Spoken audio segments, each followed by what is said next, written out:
In this video, let's understand clearly about the circular queue. In earlier video, we have a little glimpse of understanding what is basically the drawback of the queue which we are having. So what is the drawback of queue means? So let's take a queue of size 3, that is n equal to 3. Let's say initially I am having 10 and then 20, 30. So by nq, so I perform these operations nq10, nq20, nq30. Let's say I perform these operations. So this will be front and this will be rear. Now let's say I performed a dq operation. So by what happens with performance of by performing the dq operation is, so simply it removes an element from the front and update the front to the next value. So this is happening. And now let's say I want to insert an element of, let's say 10, I want to insert. So but it poses an overflow condition because the rear here has limit the maximum, right? So here the rear has reached its maximum, so we can't perform any insertion at the rear because the queue is full. It shows that is overflow condition will be popped up. To avoid this only, we have a circular queue that is will be of this type. Okay, so here let's see. So I want to, so with circular queue what should be happening is that I should be able to insert element at this point, so where there is a vacancy, right? So here there is a vacancy, but with this thing I am getting an overflow. So what the change we need to do is, so we need to do it in this way. So what I will be doing is that so rear is equal to I can, so if it is a normal thing I can't do rear plus 1, but now what I will be doing is that I will be adding, so percentage size of q, so percentage size of q will be acting as a modulus. Here size of q is n, right? So here just what I am doing is that rear is equal to rear plus 1 mod n. So here initially rear is 2, right? So what is happening, rear is equal to 2 plus 1 mod 3, so 3 mod 3, which is 0. So now rear will be pointed to 0. So now it is not the rear anymore, this is 2. So now the rear will be at 0. So now I can perform this nq of 10. So 10 will be inserted here. So how it is happening is by implementing a circular. So here it will be of this shape. So this is, so 20, this is 30. So initially the front is here, the rear is here initially. So this is 0, this is 1, and okay, this is initially 0, this is 0, 0, 1, 2, right? So now what with this operation what will be happening is that rear will be pointed to this 0. Now I can insert this. So if I perform this operation means, so I will be able to insert this element at 0. Now the overflow condition is only possible after filling all the elements only. So this is the main advantage of the circular queue.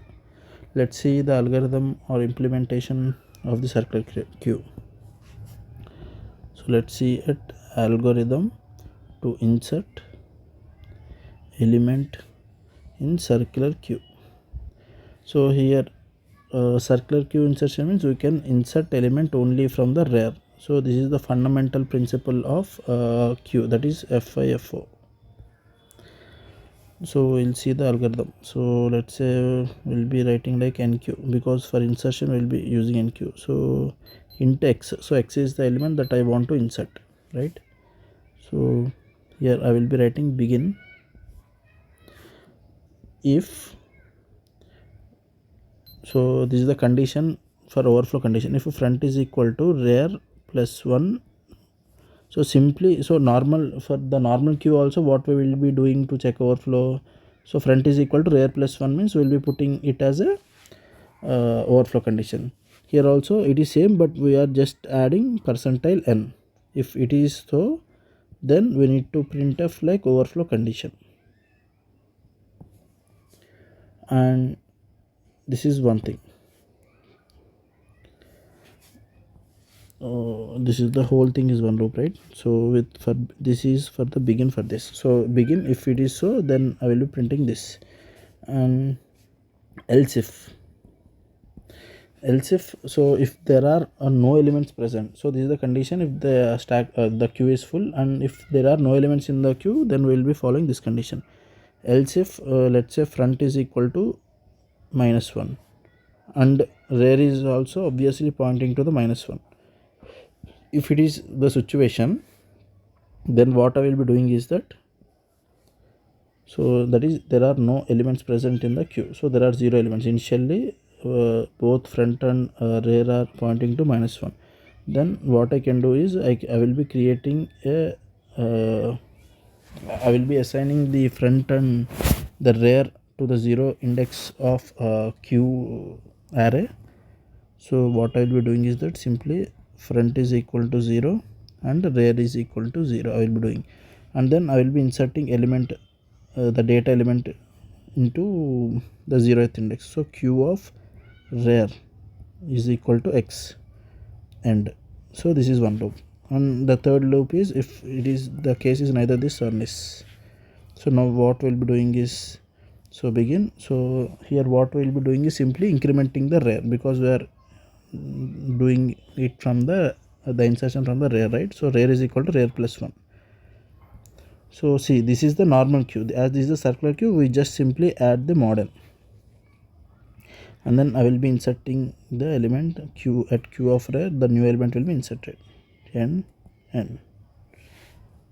So this and this and so okay, these three are the conditions: if condition, else if condition, and else condition. So this is how we will be inserting an element into the circular queue from the rear. And now let's see the algorithm to delete element into the circular queue. So algorithm to delete from circular queue. So how we will be able to delete it, let's see. So deleting means we know we will be deleting it from the front, so delete front, right? So delete front here in queue it is called as a dequeue operation. So this dequeue operation will be performing now. Here also what are the cases if let's say there is no element that is present in the stack, that is the stack is empty, we will be writing the underflow condition. If front is equal to -1, then what we need to display is that printf underflow condition, that is the stack is empty, that is the queue is empty. If it is not the case, then the other case is there is only one element that is present in the queue. Else if front is equal to rear, that is when only one element is present, the front and rear will be pointing to the same element, right? So in this situation what we can do is simply begin. So what we can do is, so printf deleted element is %d we can do, and it is so and so. So q of, see, as it is algorithm, so we can write it simply, right? Simply we can write in this way. So print, so will be what will be printing is that, so print deleted element is q of front. See, here we can also write q of rear, because here front and rear both are pointing to the same element. It is not an issue even if we write q of rear, but writing q of front makes more sense, because we are deleting from the starting of the queue, right? And then so we'll be printing the delete element, and we'll be pointing front and rear to -1. So we'll assign front to -1, and we will also assign rear to -1. This is one loop, and the next loop is else loop. So if the case is neither the no elements are present and neither there is only one element, so if there are multiple elements, then what we can do is simply, so we'll be printing deleted element is q of front. So we are just posing what is the deleted element, and then so we'll be incrementing the front, right? So this is also the same thing we have done during the program of queues. So we'll be simply incrementing the front. So front is equal to front plus 1. As it is a circular queue, simply we'll add model and. So this is the broad algorithm to perform the dequeue operation on a circular list or circular queue. and also we can also perform the display operation. So display, how we can do is simply, so this is the queue, right? So just a second. So this is the queue. So let's say this is the queue, this is the front, and this will be the rear, right? So from the front to the rear, so the element should get printed. So simply I can write the program in this way. So let me take if front is equal to -1, we should be printing like there are no elements that is present, that is print of queue is empty, so we can print it. And in any other case we need to print from front to the rear element of the queue. So I will be writing taking something like int I, let's say. So while I will assign this I to f. So while this I not is equal to rear, I not is equal to rear plus 1, until then what I need to do, I need to print, so element is %d q of I, and I will be incrementing this I one by one.